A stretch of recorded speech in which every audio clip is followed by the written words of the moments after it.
자, 사도행전 17장 18절 함께 읽겠습니다.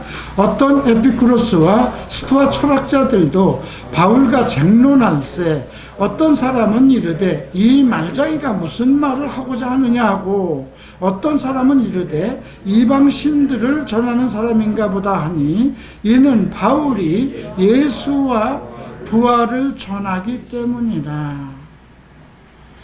이제 오늘 우리가 뜬금없이 철학자, 그 당시 당대에 유명했던 이제 에피쿠로스와 스토아 철학, 이 철학자들의 그 논쟁, 그들과 논쟁하는 내용이 나옵니다.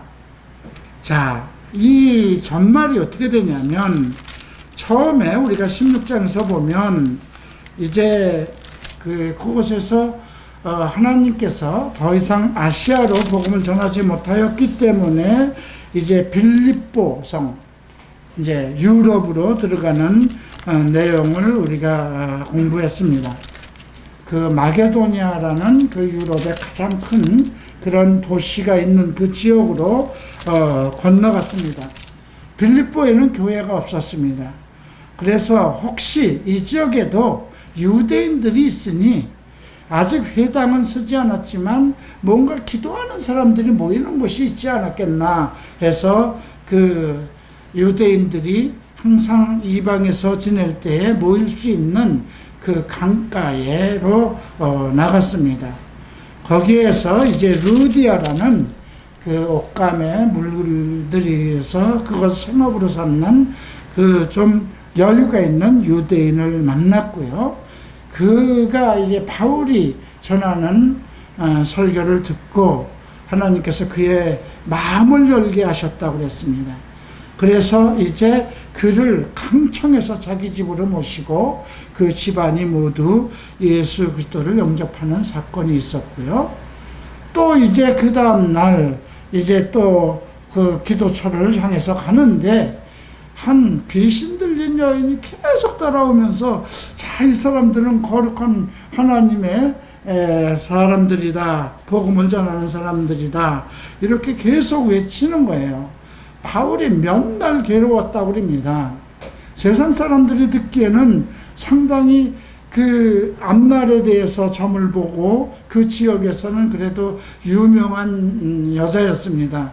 그래서 그 각 상점주 사업하는 사람들은 모든 자기네들의 앞날에 대해서 의논을 하고 어떤 상거래를 할 때마다 그 귀신 들린 여인에게 점을 보고 그랬는데 이 여인이 계속 날마다 따라다니면서 바울의 정체를 언급하니까 상당히 참 그 사람들 듣기에는 그 모든 시선을 바울과 그 일행에게 쏟을 수밖에 없었지만 바울은 계속 괴로웠던 것입니다. 그가 외친 말이 틀린 것은 없어요. 이 사람들은 지극히 높은 하나님의 종으로 구원의 길을 너희에게 전하는 자라.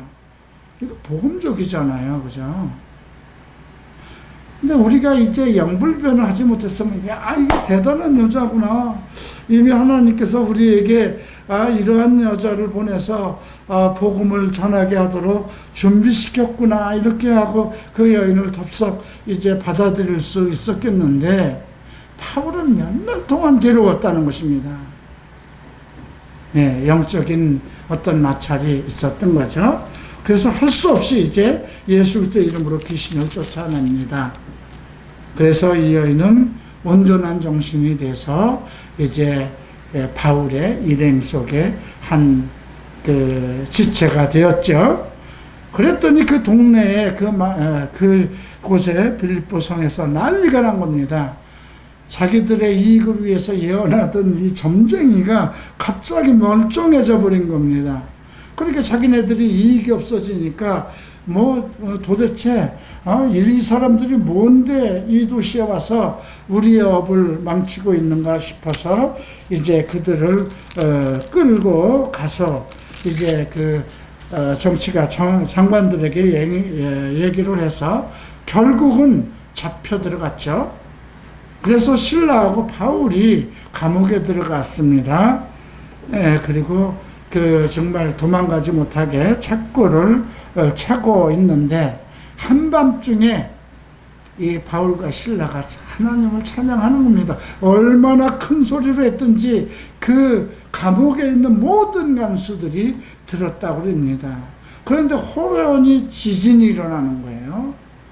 우리가 지금 지진이 일어나면, 만약에 여기에 지진이 일어나면 다 죽는 거잖아요. 근데 묘하게 지진이 일어나고 그 감옥문이 열리고 그 찾고 묶여있던 쇠사슬이 풀어져 나가는데 사람은 하나도 안 다칩니다. 참 그것이 하나님이 하시는 일이죠. 근데 이제 간수가 이제 혼절했다가 일어나 보니까 감옥문이 열린 거예요. 그러니까 이 사람들이 다 도망갔구나 싶어서 할 수 없이 자결을 하려고 그랬을 때 바울이 자결하지 마라. 우리 여기 있다. 그러니까 이제 이들이 깜짝 놀라서 이 간수가 엎드려서 이제 선생님, 내가 어떻게 해야 구원을 받겠습니까? 구원에 대한 얘기를 합니다. 바울이 얘기를 하죠. 주 예수 그리스도를 믿으라. 그러면 너와 너의 가족이 구원을 받을 것이다. 그러니까 그 사람이 바울 일행을 자기 집으로 데려가서 상처를 다 치료해주고, 그리고 그 가족이 함께 예수를 믿었습니다.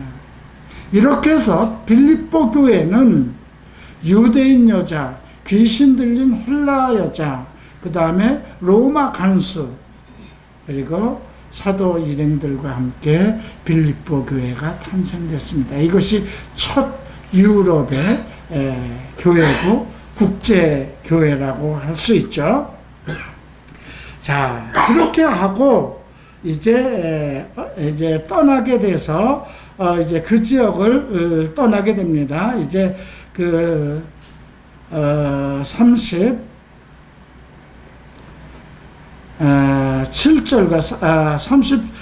8절에 이제 간수가 이제 간수의 말을 듣고 바울과, 이것은 16장 35절입니다.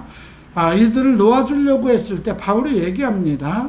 아니, 로마 사람인 우리를 죄도 정하지 아니하고 공중 앞에서 때리고 오게 가두었다가 이제는 가만히 내보내고자 하느냐. 로마법을 가지고 얘기합니다. 우리 로마 시민권자다. 그런데 로마 사람인 우리를 너희가 죄도 없이 감옥에다 가두고 때리고 하더니 이제 가만히 풀어놓으려고 그러느냐?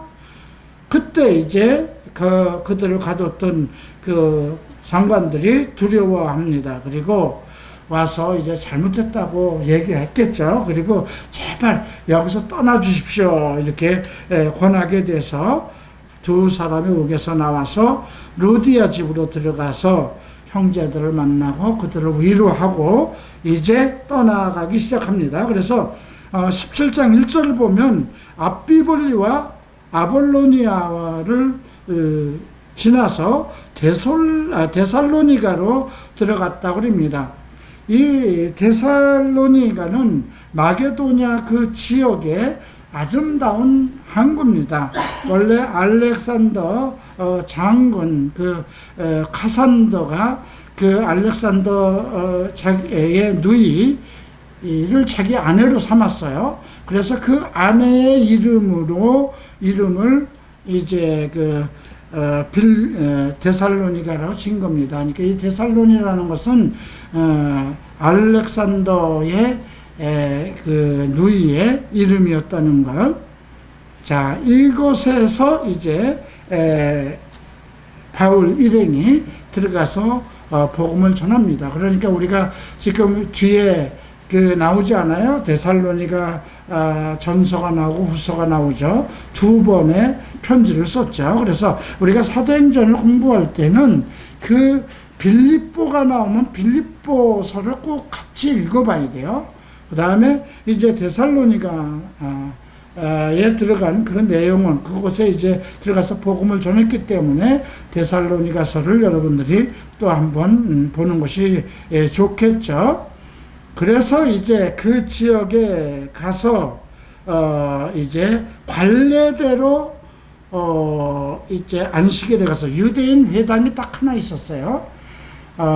그 당시 데살로니가 지역은 7만 명 정도의 인구가 있었다고 합니다. 그런데도 이제 그 유대인이 별로 없었기 때문에 그 유대인 회당이 딱 하나밖에 없었습니다. 그래서 관례대로 바울은 그 회당으로 들어가서 2절을 보면 새 안식일 21일이죠. 3주 동안을 성경을 가지고 강론했습니다. 성경을 가지고 강론한다는 건 이제 성경 강해를 얘기하는데요. 한 절 한 절 풀어서 거기에 나오는 그 말씀들을 논리적으로 전하는 것입니다. 예. 그래서 뜻을 풀어서 그리스도가 해를 받고 죽은 자 가운데서 다시 살아나야 할 것을 증언. 그럼 무엇을 가지고 했을까요? 구약 성경을 가지고 이제 강론을 한 거죠. 아마 이사야서에도 나오고 그 모든 시편에서도 나오는 그 말씀들을 풀어서 이제 강론을 했을 것이라고 추측되죠. 그분이 누구냐? 그분이 곧 예수 그리스도라고 증거를 합니다. 그 말씀을 들은 경건한 헬라인 중에서 귀부인도 권고를 들었다는 거죠. 네, 그런데 유대인들은 막 시기가 일어납니다. 왜냐하면 그들은 모세의 할례, 모세의 율법을 지켜야 되는데 이제 예수 그리스도라는 정말 자기네들이 받아들일 수 없는 그분이 하나님의 아들이라, 그가 십자가에 못 박혀 죽었다. 근데 그분이 우리를 그 죽음으로서 구원을 하고 그리고 우리를 위해서 부활하셨다는 자기네들이 받아들일 수 없는 그런 교리를 전파하니까 유대인들이 막 분노해서 점잖은 체면에 자기들이 나가서 멱살을 잡을 수는 없으니까 불량한 자들을 끌어들입니다. 그리고 불량한 자들이 와서 이제 바울 일행들을 때리고 이제 그 성에 끌고 다니면서 소동을 일으키죠. 근데 그들이 묵고 있었던 곳이 야손이라는 그 유대인 중에 나름대로 경건한 사람 집에서 묵고 있었는데 이제 바울과 그 일행들을 족치면서 뭔가 죄를 찾으려고 하는데 죄를 찾지 못하니까 야손과 그 몇 형제를 끌고 이제 읍장한테 그 지역 책임자한테 가서 이들은 천하를 어지럽히는 자다. 그리고 야손이 이 사람들을 끌어들여서 받아들였기 때문에 지금 이 성에 지금 그 엄청난 소동이 일어나는 것이다. 그들이 우리는 황제를 섬기고 있는데 가이사를 섬기고 있는데 다른 임금 곧 예수라는 사람을 그가 왕이라고 그들을 우리에게 이야기하고 있다. 이렇게 하니까 이제 그 읍장이 할 수 없이 이제 데리고 와서 그 가뒀다가 야손까지 가뒀다가 이제 보석금을 받고 놓아줍니다. 이 시대에 로마의 치리아에 있었던 그 지역들은 이미 그 재판 과정이 있어서 보석금을 내고 풀려주는 제도가 있었던 것 같습니다. 그래서 더 이상 데살로니가에서 있을 수 없었어요. 그러니까 바울이 데살로니가에서 복음을 전한 건 몇 주? 3주입니다. 예. 자, 그리고 이제 10절을 보면 밤중에 바울과 실라를 베레아로 보냅니다. 그 지역에서 멀지 않은 지역인데요. 그래서 이제 또 그곳에 가서도 회당이 또 하나 있었어요. 그래서 회당에 들어가서 복음을 전하는데 베레아 사람들은 데살로니가 사람들보다 신사적이었다고 합니다. 조금 수준이 높았다는 거죠. 근데 그들은 간절한 마음으로 말씀을 받고 있었다는 것이고요. 그리고 이것이 지금 바울이 얘기하는 것이 이게 맞는 것인가? 그리고 성경을 가지고 상고하고 있었다는 거예요. 그러니까 나름대로 여러분 각 교회마다 다 풍조가 다르죠. 어느 교회 가면 그냥 찬양과 기도를 중심으로 하고, 어느 교회를 가면 이렇게 다 그 성격이 좀 다릅니다. 근데 갈보리 체프를 가면 어느 교회를 가든지 성경을 살피고 연구하고 상고하는 그런 것이 우리 이 갈보리 체프는 전 세계적으로 그러한 목회 철학을 가지고 있죠. 그런데 이 베레아 사람들은 조금 뭔가 그래도 성경을 받아들일 수 있는 그런 마음밭이 있었던 것 같아요. 그래서 너그럽다, 신사적이다 이런 말을 폈는데 간절한 마음으로 말씀을 받았다는 겁니다. 이건 무엇인가 그들 마음속에 움직이는 어떤 성령의 역사가 있지 않았는가, 이렇게 생각이 됩니다. 그런데 그들 중에 헬라의 귀부인과 남자도 적지 않다. 그러니까 돈 많은, 여기서 귀부인이라고 하는 것은 지금 베레아 그 지역에 나름대로 잘 사는 사람들, 또 고관들, 부인들일 수도 있죠. 자, 그런데 이제 데살로니가와 거리가 얼마 안 되는데, 데살로니가 사람들이 듣는데 베레아에 가서 이 사람들이 또 하나님의 말씀을 전한다 하니까 거기까지 와서 그 무리를 일으킵니다. 예, 소동케 합니다. 그래서 이제 형제들이 곧 바울을 보내어 바다까지 가게 하되 실라와 디모데는 아직 그 지역에 머물러 두는 겁니다. 그리고 바울만 움직입니다. 바울이 왜 그 디모데와 실라를 그 지역에 더 남겨두었을까요? 그 지역에 복음을 조금 더 깊이 논리적으로 가르쳐야 할 그런 것을 느꼈던 거죠.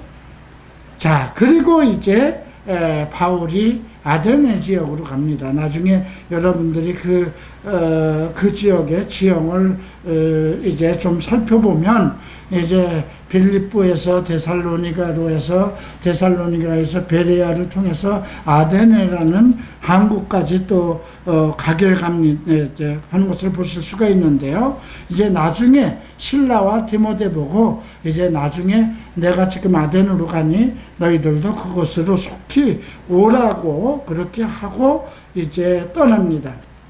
자, 16절을 보시겠습니다.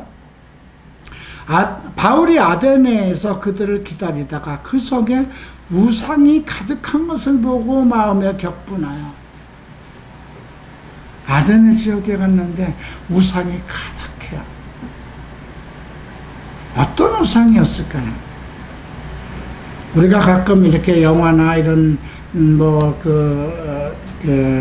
이탈리아나 어떤 로마 그 지역에 이렇게 상황을 보면, 옛날 고대에 있었던 그 대리석으로 깎은 많은 사람들의 모습, 그것이 우리가 볼 땐 사람의 모습이지만 그 당시는 그 철학에 나온 그들이 믿는 신들의 모습인 거거든요.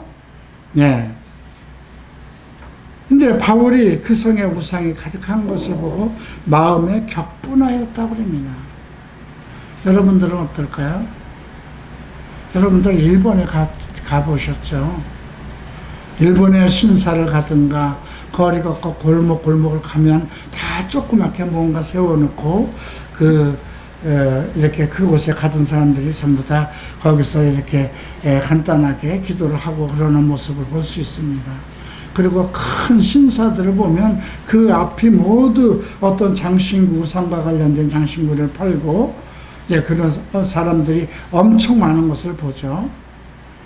크리스찬들도 그곳을 갈 때 어떤 마음으로 움직이나요?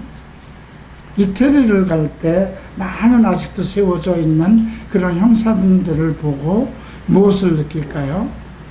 지금은 그 보는 사람들의 생각이 우상이라는 감각을 가지고 있지 않고 문화유적을 본다고 생각을 하죠. 자, 우리가 이제 경주를 가면 경주 불국사에 있고, 또 어느 절간에 가보면 그 절간에 탱화들이 있고 불상들이 있고 그렇습니다. 그런데 지금 우리가 움직이면서 그런 것을 볼 때 우상이라는 생각을 가지고 있지는 않아요. 뭐 어떤 생각을 가지고 있나요? 하나의 유적이다, 관광, 문화 유적이다, 이런 생각을 가지고 있죠. 그것이 사탄이 현대인들의 마음을 바꾸는, 우리로 하여금 그것을 좋아하도록, 그 문화를 받아들인다는 건 뭐예요? 결국 우상의 문화를 받아들이는, 우상을 받아들이는 거거든요. 어떤 믿지 않는 사람들이 기독교 문화를 받아들인다고 하십시다. 기독교 문화라는 건 뭐예요? 찬양과, 그죠? 어떤 집회라든가 그런 건데, 그런 걸 받아들인다면 그들은 지금 그 마음속에 기독교 문화에 동화되고 있는 거잖아요. 그리스도에 대해서, 하나님에 대해서. 예, 그러나 똑같은 거예요. 우리가 어떤 외국에 나가서, 뭐 샌프란시스코 지역도 상당히 우상이 범람한 지역이고요. 예, 그런 지역에 가서 어떤 그 문화와 동상들과 어떤 유적들과 또 어떤 특별한 행사 때에 그들이 그 전래되는 특별한 어떤 우상과 관련된 행사를 할 때가 있어요.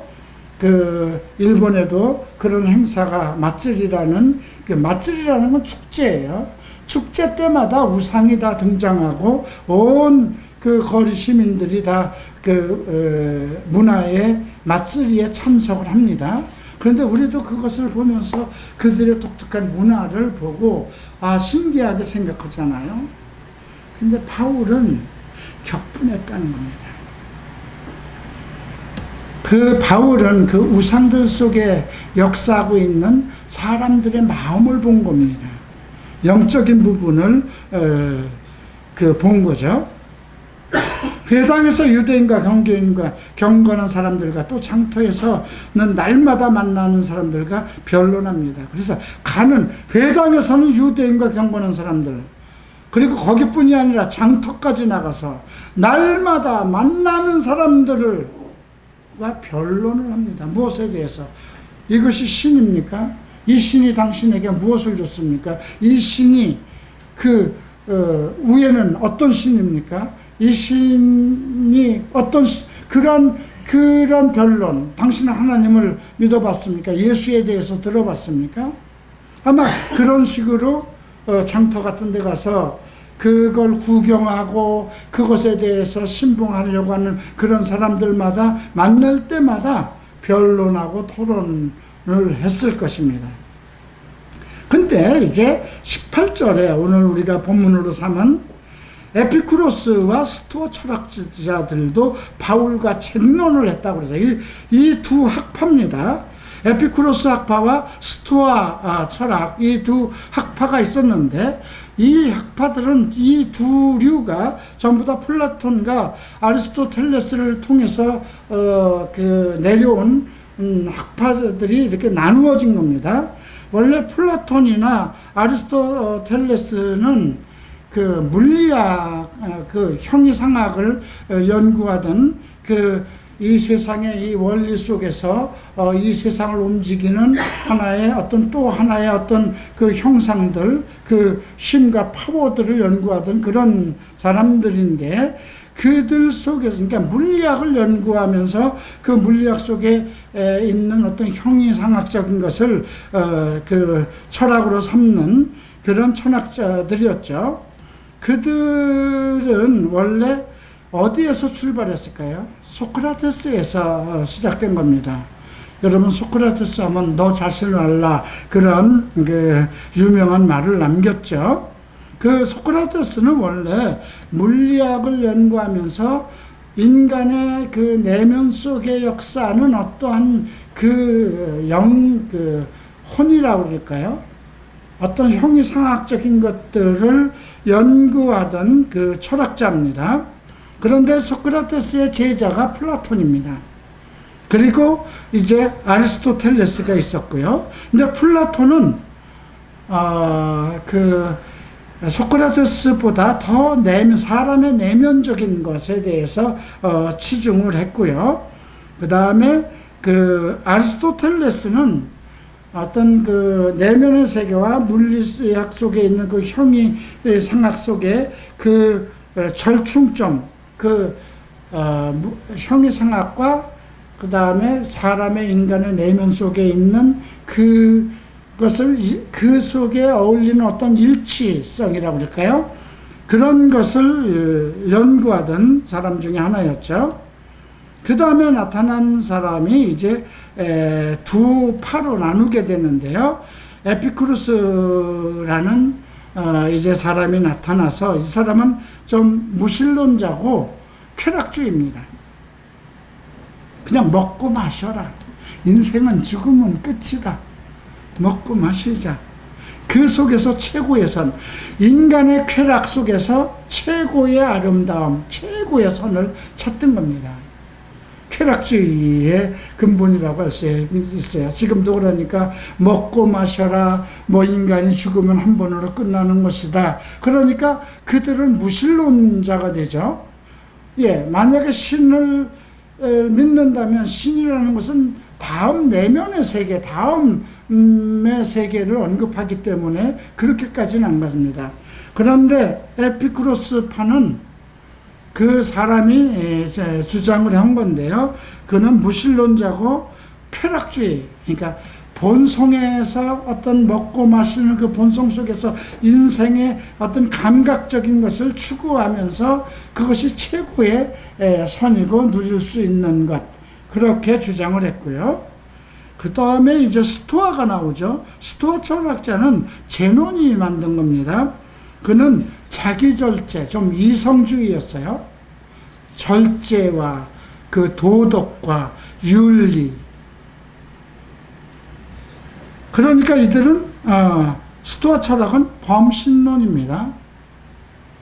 예, 에피쿠루스가 무신론이라고 했을 때 스토아 철학은 범신론이지만 이성주의자입니다. 의를 추구했어요. 근데 의를 추구는 내가 절제하면서 그 어떤 도덕과 이성적으로 건전해지면서 온전한 사람이 될 수 있다는 그 주의니까 어떻게 보면 우리가 너무 좋은 거 아닌가?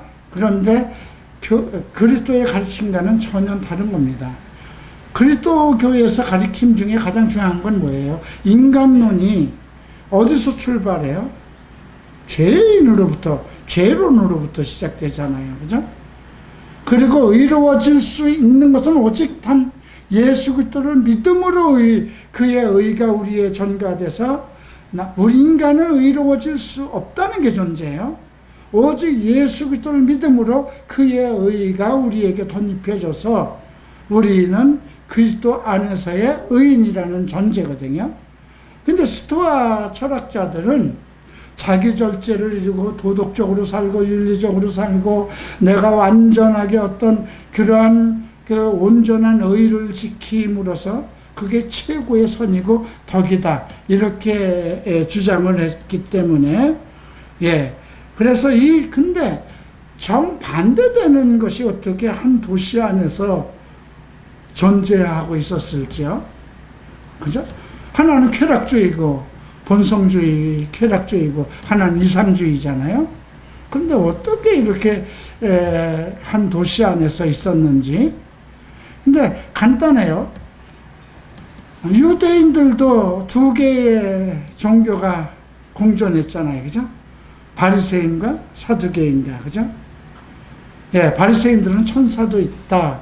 죽은 다음에 영혼에 대한 것을 얘기했지만, 사두개인들은 천사를 인정하지 않고, 이제 그 영혼의 부활이나 이런 것을 인정하지 않았죠.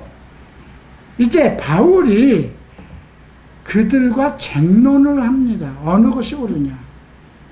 그러니까 바울이 로마에서 이러한 학문에 대한 건 이미 다 배운 사람입니다. 그리고 또 랍비가 되기 위해서 유대로 와서 그 유대교의 그 모든 그 율법을 연구하고, 그래서 바울이 자랑하잖아요. 난 율법에 조금도 거침이 없는 사람이다. 그 정도로 완벽주의였어요. 그런데 이미 그가 로마에서 자라면서 그 다소라는 그 학문 도시에서 자라면서 로마의 최고의 학문을 공부했기 때문에 그 당시 로마에서 공부를 한다면 이 헬라 철학은 절대입니다. 예.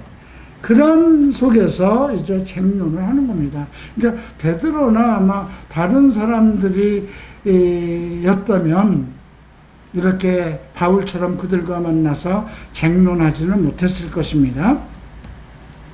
자, 근데 이제 그 사람들은 바울이 자기의 어떤 예수 그리스도에 대한 구원과 부활론을 언급하니까, 야, 이 너무 말을 잘하니까 말장이라고 그랬어요.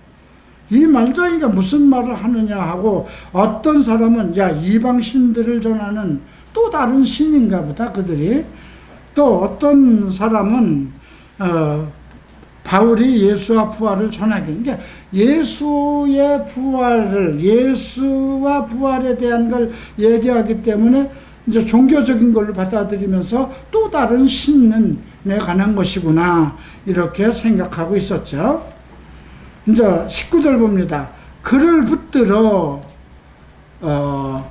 아레오바고라는 건 대법원입니다. 그 지역에 대법원이 있었는데 파르테르 그 신전으로 올라가는 길 그 언덕 위에 석회암 언덕 위에 세워진 대법원이 있었는데, 그 광장에 사람들이 모여서, 좀 유식한 사람들이 모여서 설교도 하고 어떤 논쟁을 하던 그런 지역이었다고 합니다. 그래서 그를 데리고 아레오바고라는 그 대법원 앞으로 끌고 가서, 자, 이 새로운 가르침이 무엇인지 우리가 알 수 있겠느냐, 좀 가르쳐달라. 왜 그렇게 얘기를 했냐면, 그 아데네 사람들과 그 지역을 지나다니는 여행객들은 항상 새로운 것에 대해서 말하고 듣는 것 외에는 다른 데 시간을 쓰지 않았다는 겁니다. 아, 오늘은 어떤 얘기가 있을까? 예, 좀 특별한 그런 지역 사람들이죠. 왜냐하면 일단 그 지역에는 에피쿠로스와 스토아 철학이 그 뿌리를 내리고 있었는 속에서도 어떤 것이 옳은가에 대한 그런, 이것보다 더 좋은 것은 없을까? 그러니까 자꾸 새로운 것을 추구하는 그런 무리들이 생길 수밖에 없죠. 네, 그래서 이제 바울이 22절을 보면, 아데나 사람들아 너희를 보니 범사에 종교성이 많도다. 근데 이게 이제 킹제임스 성경은 너희들이 좀 미신성이 많다, 미신을 섬기는 그런 것이 있다 하는데, 종교성이 맞다고 생각해요. 왜냐하면 거기는 나름대로 철학을 연구하는 사람들이니까 상당히 세상적으로도 어떠한 자기의 어떤 인격을 가지고 있는 사람들이잖아요. 야, 너희들 지금 이 시대에 미신을 믿냐? 이런 식으로 그들을 까뭉기진 않았을 거예요, 바울이. 바울도 정말 나름대로 그 철학을 좀 공부하고 학문을 가지고 있는 지성인이죠. 거기에다 또 율법을 아는 사람이죠. 그런데 그곳에 가서 그들과 싸워서 이게 논쟁을 통해서 그리스도의 구원과 부활에 대해서 그들을 설득시켜야 되는 거잖아요. 근데 설득시키는 사람들이 그들 앞에 가서, 야, 너희들 유치하게 이 시대에 무슨 미신을 믿냐, 이런 식으로 얘기하지는 않았을 거예요. 그게 종교성이라는 말이 맞습니다. 내가 봅니까? 당신들은 참 범사에 종교적이군요.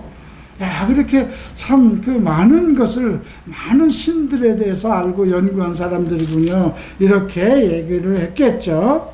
근데 내가 지금 여기저기를 다 이렇게 두루다니다 보니까 당신들 속에는 알지 못하는 신에게라는 그러한 재단도 있더라. 일본에 가도 있어요. 알지 못하는 이 신의 이름이 도대체 뭔지. 알지 못하는 신. 여러분들은 어떤가요? 아는 신에게 예배드립니까? 우리가 예배드리는 신은 누굽니까? 하나님이죠. 예수 그리스도의 아버지, 곧 나의 아버지, 천지 만물을 창조하시고 이 우주 만물을 운행하시는 하나님이 우리의 신이에요. 근데 만약에 여러분들이 믿는 신에 대해서 모른다면 똑같잖아요. 알지 못하는 신에게 예배드리는 거, 그냥 그건 교회에 가는 거니까 그건 종교죠. 우리는 신 중에 가장 큰 신, 천지 만물의 모든 것을 창조하신 신, 주 여호와 하나님을 믿는 것이에요. 그 아들 예수 그리스도를 우리의 주인으로 삼고요. 근데 이런 것에 대해서 알지 못하고 그냥 교회를 나가서 찬양 부르고, 교회 가니까 뭐 상당히 지식인도 많고 정말 나와 교제할 만한 그런 사람도 있고 찬양도 좋고 또 뭐 설교도 뭐 나쁘지 않으니까 그 설교도 하나의 기독교적인 관점의 철학으로 받아들이고 그런다면 그 사람은 알지 못하는 신에게 예배드리는 거라는 거예요. 오늘 이 말씀 속에서 나는 어떤 신을 섬기느냐가 중요해요. 너희 중에 범사에 보니까 그 종교성이 많은데 너희들 모든 생활 속에 그 종교적인 어떤 그런 관심과 의식이 생활화되어 있는데 내가 다니다 보니까 알지 못하는 신에게라는 제단도 있다. 그런즉 너희가 알지 못하고 위하는 그것을 내가 너희에게 알게.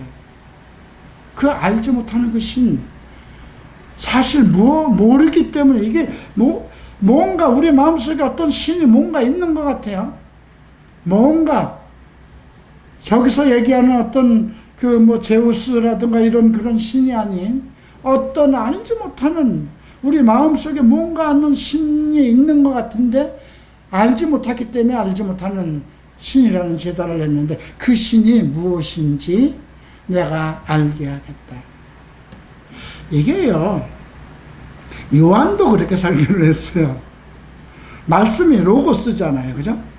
로고스라는 건 헬라 철학에서 있었어요. 어떤 천지 만물 그 모든 것에 배우는 로고스, 파워가 있다. 그러니까 겉으로 나타난 그 형상은 전부 다 가상적인 것이고 실질적으로 그 물체를 움직이는 것은 그 뒤에 있는 로고스다. 근데 로고스가 뭐냐 알지 못했던 거예요. 그 사도 요한이 너희들이 알고 있는 어떤 모든 천체 만물 우주 다 그것을 움직이는 그 물건마다 로고스가 있는데 그 로고스가 곧 예수다. 하나님의 아들이다. 이렇게 증거했듯이 알지 못하는 것에 대해서 이들이 매우 궁금증을 가지고 있었던 거예요. 그러니까 그건 뭐예요? 그의 영혼들이 무엇인가 어떤 신을 추구하고 있었다는 것이거든요. 그래서 우리가 예수를 전할 때 가장 중요한 거는 거기에다가 초점을 맞춰야 돼요. 뭔가 신을 믿고 싶어요. 뭔가 신을 믿고 싶은데 정말 나를 진정으로 내 영혼을 구원하고 나를 복되게 할 그 신이 무엇인지 모르기 때문에, 그죠? 그래서 부처를 믿어야 될까? 그 신을 알기 위해서 점집을 찾아다니는 거고 무당집을 찾아다니는 것이고요. 근데 그렇게 절을 찾아다니고 무당집을 찾아다닌다는 건 뭐예요? 그들을 귀신 들린 사람이라 취급하지 말고 종교성이 많은 사람이라고 생각해야 돼요. 뭔가 그들 마음속에 뭔가 알고자 하는, 그죠? 그들에게 그 헛된 것 세상에서 찾지 말고 정말 천지 만물 우주를 지었고 생명의 호흡을 주관하는 자, 그걸 얘기하죠. 24절 봅니다. 우주와 그 가운데 있는 만물을 지으신 하나님께서는 천지의 주제라는 건 관리하시고 이끌어 가시는 분이죠. 손으로 지은 전에 계시지 않다. 그분이 왜 사람이 그 천지 만물을 지었는데 그 모든 것이 그분의 것인데 사람이 손으로 지은 곳에 계시겠느냐, 이걸 얘기하는 거죠. 예. 왜냐하면 그들이 만든 신은 다 사람의 손으로 만든 것이니까. 또 무엇이 부족한 것처럼 사람의 손으로 섬김을 받으시는 것이 아니니. 자, 사람에게 무엇을 갖다 드리고 아이고 이것 좀 받으세요, 뭐 계란도 갖다 놓고 과일도 갖다 놓고 하는 건 뭐예요? 그가 필요한 것을 좀 갖다 줘서 내가 그에게 필요한 것을 드림으로 인해서 그에게 복을 받고자 하는 거잖아요. 그죠? 그만큼 그는 어떤 물질적인 거고 무엇인가를 필요로 하는 신이라는 거죠. 근데 하나님은 부족함이 없으신 분이니까 뭔가 드려야 할 것이 없잖아요. 우리의 마음과 찬양과 그거밖에 드릴 게 없는 거잖아요. 그죠? 사람의 손으로 섬김을 받으시는 것이 아니니 이는 만민에게 생명과 호흡과 만물을 친히 주시는 분이다. 만민에게, 우리 모든 인류에게 생명을 주시고 호흡을 주시고 만물, 이 세상의 모든 것을 주시는 분이다. 인류의 모든 족속을 한 혈통, 아담의 혈통이죠. 지으사 온 땅에 살게 하시고 그들의 연대를 정하시며, 그죠? 모든 세대를 정하셨어요. 거주의 경계를 한정하셨기 때문에 국가와 민족이 나누어진 것이고요. 이는 사람으로 혹 하나님을 더듬어 찾아 발견하게 하려 하심이로되 이는 그는 우리 각 사람에게 멀리 계시지 아니하도다. 우리가 그를 힘입어 살며 기동하며 움직이며 존재하느니라. 인간의 존재성에 대해서 얘기합니다. 너희 시인 중에 어떤 사람의 말과 같이 우리가 그의 소생이라 하니, 그들 중에 유명한 시인이 한 말을 인용해서 얘기를 합니다. 지금 이 정도의 말을 선포할 때 무식한 사람들에겐 이 말이 통하는 게 아니에요. 그죠? 나름대로 그들은 어떤 종교에 대해서, 어떤 철학에 대해서 많은 마음이 뭔가 열려져 있고 무엇인가 그것보다 더 좋은 신은 없을까 하는 추구하는 그런 것들이 있었기 때문에 그렇거든요. 자, 이와 같이 하나님이 소생이 되었은지, 이게 너희도 그 만민 중에 하나로서 하나님의 소생이 되었은지, 하나님을 금이나 은이나 돌에다 사람의 기술과 고안으로 새긴 것들과 같이 여길 것이 아니라 하나님의 존재는 너희들이 보는 그 금이나 은이나 이런 걸로 만든 그런 조각과는 다르다는 거죠. 알지 못하던 시대에는 하나님이 관과하였거니와, 과거에 하나님에 대해서 알지 못하던 시대에는 그냥 지나쳐버렸다는 거예요. 이제는 어디든지 사람에게 다 명하사 회개하라 하셨으니, 왜? 그리스도로 말미암아 시작된 거잖아요. 그죠? 예수님이 하신 말씀이 회개하라, 천국이 가까웠다, 첫 복음의 선포입니다. 이거는 온 인류에 선포하신 그리스도의 기쁜 소식이죠. 그러니 이는 정하신 사람 예수 그리스도죠. 천하를 공의로 심판할 날을 작정하시고 이에 그를 죽은 자 가운데서 다시 살리신 것으로 모든 사람들에게 믿을 만한 증거를 주셨음이니라 하니라. 예수 그리스도의 죽으심과 부활에 대해서 강론합니다. 32절 봅니다. 그들이 죽은 자의 부활을 듣고 어떤 사람은 조롱도 하고, 야, 그게 가능한 거냐? 야, 어떻게 사람이 하늘로 구름을 타고 올라갔다면 그게 과학적으로든 무엇으로도 증명할 수 있는 것이냐? 그게 말이 되는 것이냐? 조롱하겠죠.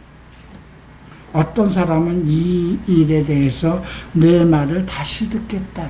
우리가 지금은 단번에 당신의 말을 이해할 수 없다. 또 다시 한번 듣고 싶다. 이렇게 두 분류로 나누어집니다. 그러니까 이것은 앞으로 여러분들이 어디에 가서 복음을 전할 때에도 항상 두 부류가 나타날 수 있다는 거예요. 반대하는 세력과 따르는 사람이 있는데 어느 세력이 더 많을까요? 반대 세력이 더 많은 것입니다. 이에 바울이 그들 가운데서 떠나매 몇 사람이 그를 가까이 믿어. 몇 사람이 나옵니다. 예. 그 중에 아레오바고 관리 디오누시오라는, 아레오바고는 도서관의 관리입니다. 디오누시오와 다마라라는 여자와 함께 또 다른 사람들도 있다. 이미 무엇인가 그들 마음속에 무엇인가 찾고 있었다는 거죠. 어떤 신, 어떤 신이 없을까? 근데 알지 못하는 거예요. 그것을 알려준 거거든요. 그랬더니 그 사람들 중에 지식인, 여기에 보면 도서관의 관리면 상당히 지식인이잖아요. 인텔이잖아요. 그죠? 그들을 몇 사람이 가까이 와서 바울을 믿습니다. 이렇게 해서 아데네에서 이제 복음을 전해 내용이 나옵니다. 이제 우리가 다음 이제 18장에서 아데네를 떠나서 고린도로 갑니다. 여러분들 이거 배우면서 같이 읽어야 돼요. 데살로니가 교회. 자, 그러면 데살로니가 하고 고린도고, 우리가 성경 순서로 보면 고린도 전후서가 앞에 있어요. 그죠? 데살로니가 뒤에 있고. 근데 바울이 전도한 거는 데살로니가가 먼저예요. 빌립보가 먼저예요. 예. 그리고 이제 18장에서 이제 아폴로라는 특별한 사람이 이제 등장하는데, 그 사람이 이제 아가야 쪽으로 건너가서 그 고린도와 그 아데네 그 일대에, 그 아폴로라는 사람은 그 알렉산드리아에서 공부를 많이 한 사람인데 예수의 도를 연구한 사람이에요. 그러니까 지식인이에요. 티처예요. 예, 그렇기 때문에 그 사람이 가서 이제 그 아가야 일대라면 아데네, 고린도 그 지역 일대에 가서 이제 성경을 가리킵니다. 왜 그가 가서 히트를 쳤을까요? 그만큼 유럽은 아시아 지역보다 더 지식인들이었거든요. 그러니까 지식인들이 있는 곳에 가서는 지식을 그만큼 그들의 문화와 철학과 그들의 학문을 이해할 수 있는 사람이 가서 전달해야 되는 거잖아요. 그죠? 예, 이런 것에 대해서 우리가 다음 주에 공부하도록 하겠습니다. 자, 다 일어나시기 바랍니다.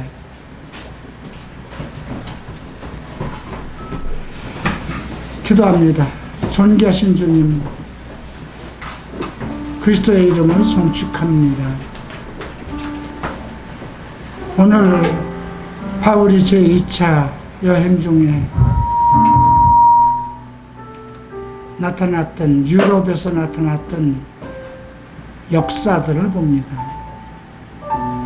오늘 우리는 이런 걸 통해서 각 지역마다 우리가 복음을 전하는 대상들에 따라서 우리가 전할 수 있는 어떤 능력과 이것이 조금 더 특별해야 되고, 그 많은 그들을 능가할 수 있는 복음적 지식을 가져야 된다는 것을 발견했습니다. 바울이 그들과 싸울 때, 철학자들과 싸울 때 철학을 가지고 가지 않았습니다. 어떤 다른 신학을 가지고 가지 않았습니다. 오직 예수 그리스도로 위한 하나님의 아들 예수 그리스도의 믿음으로의 구원과 그의 부활하심으로서의 우리의 영원한 영생에 관한 복음을 전하였습니다. 그는 성경에 기록된 대로 그들에게 그들이 알고자 하는 하나님 신, 그들에게 천지 만물을 창조하시고 생명과 호흡을 주관하시며 인류를 정하시고 우리 속에서 함께 사시는 하나님을 소개하였고, 이제 종말의 시대에 모든 사람으로 회개하여 그리스도를 믿음으로 하나님의 사람, 하나님을 믿도록 하는 그리스도의 복음을 전하였습니다. 우리도 마찬가지입니다. 우리가 어떤 사람과 대응할 때에 그들이 가지고 있는 철학적인 또 사상적인 또 종교적인 교리에 대해서 충분히 이해를 하고 그들의 가지고 있는 어떤 이성적인 것, 종교적인 것, 교리적인 것을 능가하는 그리스도의 복음을 가지고 그들과 토론하고 쟁론하고 그들을 이겨야 될 것입니다. 우리의 말로 모든 사람을 다 설복시킬 수는 없습니다. 그러나 하나님께서 예비한 사람들은 복음을 들을 것입니다. 주님, 우리 갈보리 셰플 안에도 이러한 지혜를 가진 주의 종들이 일어서게 하소서. 예수 그리스도 이름으로 기도합니다.